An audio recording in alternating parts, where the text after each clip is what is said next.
Сәлеметсіңдер ме балалар, 2 сынып математика пәні 98 сабақ тура және жанама түрде тұжырымдалған есептер тақырыбын жалғастыратын боламыз.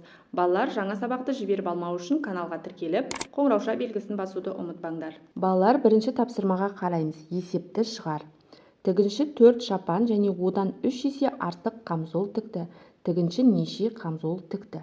Қысқаша жазбасы: шапан 4-еу, қамзол белгісіз. Ол шапаннан 3 есе артық екен.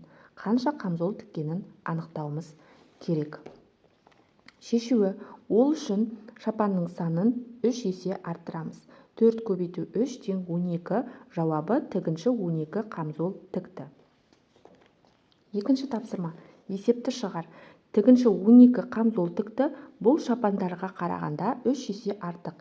Тігінші неше шапан тікті? Қысқаша жазбасы: қамзол 12, бұл шапаннан 3 есе артық. Қанша шапан тіккенін анықтауымыз керек. Шешуі: ол үшін балалар қамзолдың санын 3 есеге кемітеміз. 12 бөлу 3 тең 4. Жауабы: тігінші 4 шапан тікті. Үшінші тапсырма. Бірінші және екінші тапсырмалардағы есептерді салыстыр, қорытынды жаса дейді. Балалар, бірінші және екінші есептерді салыстырайық. Бірінші және екінші тапсырмаларда сәйкесінше есе артық қатынасымен байланысты тура және жанама түрде тұжырымдалған есептер берілген. Төртінші тапсырма. Есепті теңдеу құрып шығар. Күбіде 15 литр қымыз бар. Бұл торсықтағы қымызға қарағанда 3 есе артық. Торсықта неше литр қымыз бар дейді. Балалар, сызбасына қарайық. Сызбада күбіде бізде 15 литр қымыз бар. Бұл торсықтағы қымыздан 3 есе артық екен. Ал енді біз теңдеу құрастырып көрейік.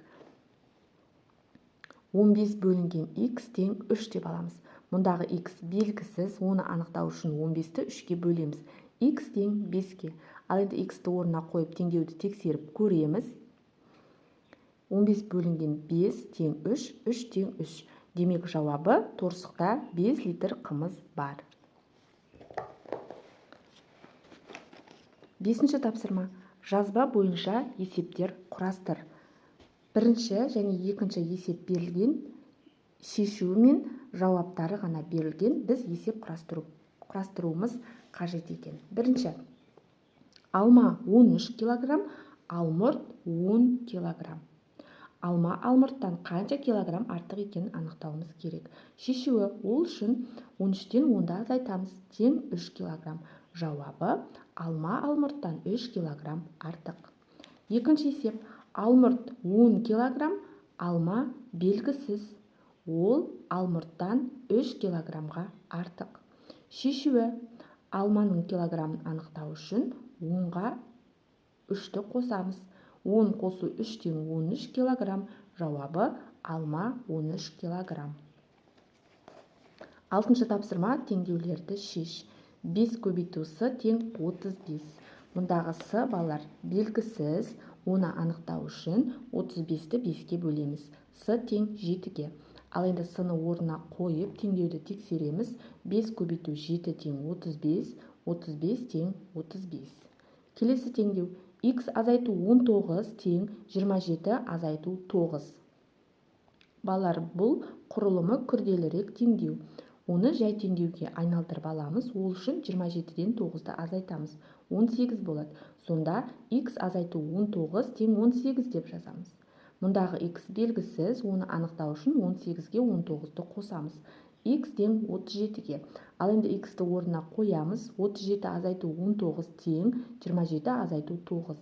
37-ден 19-ды азайтсақ 18, 27-ден 9-ды азайтсақ 18. Демек 18 тең 18 деп жазамыз. Келесі теңдеу. Y қосылған жақша ішінде 42 азайту 17, жақша жабылған тең 34. Балалар, бірінші жақшаның ішін азайтып, жай теңдеуге айналдырамыз. 42-ден 17-ні азайтсақ 25 қалады. Сонда Y қосылған 25 тең 34 деп аламыз. Мұндағы Y белгісіз, оны анықтау үшін 34-тен 25-ті азайтамыз. Y тең 9-ға. Ал енді Y-ті орнына қоямыз. 9 қосылған жақша ішінде 42 азайту 17 тең 34. Балалар, 42-ден 17-ні азайтсақ 25 қалады. 9-ға 25-ті қосақ 34 болады. 34 тең 34 деп жазамыз. 7-ші тапсырма. Есепті теңдеу құрып шығар. Торсықта 5 литр қымыз бар. Бұл күбідегі қымыздан 3 есе кем. Күбіде неше литр қымыз бар екенін анықтауымыз керек.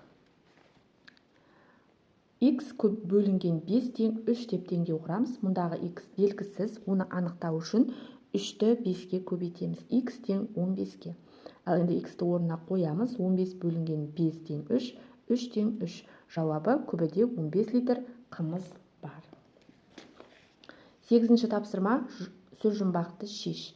Мұнда балалар сұрақтары берілген. Сөз жұмбақтың орнына қойып жазатын боламыз.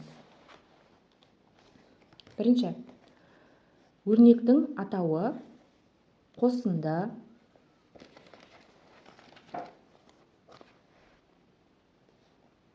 Екінші. Тәуліктің бөлігі түн.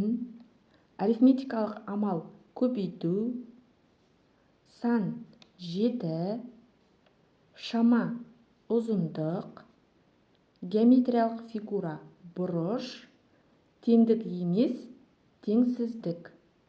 Осы жұмбақтың жауаптарын сөз жұмбаққа қойып шыққан кезде